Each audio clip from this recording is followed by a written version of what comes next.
कोहळा म्हणजे एक हिरवं फळ आहे पहा.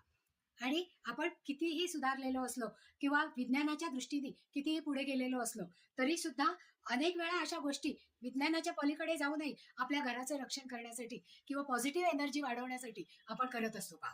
म्हणजे पूर्वीच्या काळी नेहमी जेव्हा होम हवन केलं जायचं त्यावेळेस या नकारात्मक शक्तींना टाळण्यासाठी कोहळ्याचा बळी दिला जायचा.